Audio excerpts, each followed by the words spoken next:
Hi, Pack 554 to the Bears. This is Mr. John and Liam again. Liam's going through right now and he's doing his blood circle, which is kind of cool. So the object for what we're doing here right now is to go through. Liam, go grab mine. It's on the box on the table. And I'll go through and explain it there. So we are going to go through, and the object of this task is to actually carve the wood. So this is the second step. You're going to go through and you're going to take your pocket knife. Hopefully it's again the locking style, so it's smaller and it locks either on the lock back where it's across the back of the knife, or this style is the lock that's in the center of the knife, but you heard it click. The idea of that clicking right now is it locks in place so it's safer. We want to make sure that we have all of our hands and fingers wrapped around this pretty tight. In this case, we're going to go through and we're going to try and put a square peg in a round hole. So we've got to go through and whittle the end of this square peg enough that it fits in this round hole.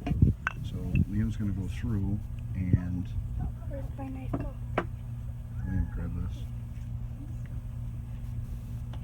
Let's put the knife down real quick. I'll pick that up. Okay, and then you're going to see that this is the one that Mr. John went through, and I whittled it all down. See how I used all my small strokes all the way through there. And then grab me your board real quick. Grab me your board.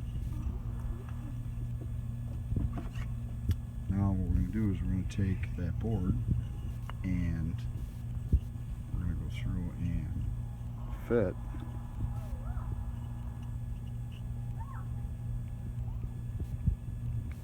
that in so that it goes through and stands up.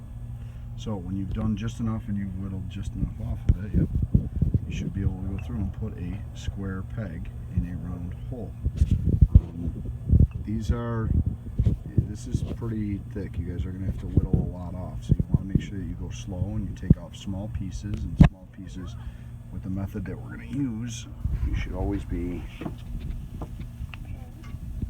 where's it apparent with you? Where's your knife, Liam? Can I have it?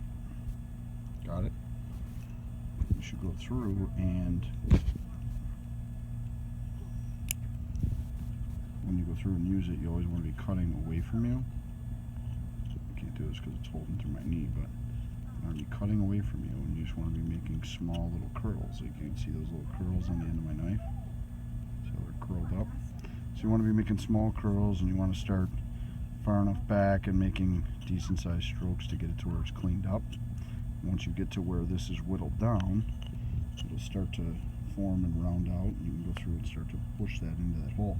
Now the object of this is not to push this in hard enough or force it enough so that it breaks. The object is to go through and make a point out of this enough that once you go through, it will stick in there. Now one of the things that I did was I kept going on this, and once I got to where it was pretty close, I put mine into the hole and I spun it a bunch of times, and that helped to make it a little bit smoother. You can see all the rest of my whittling that went through on there. So that's kind of where we're at. That's what we're going to do. So Liam's going to get started on this bad boy, and we'll go through and show you guys what's up once we're done. Thanks.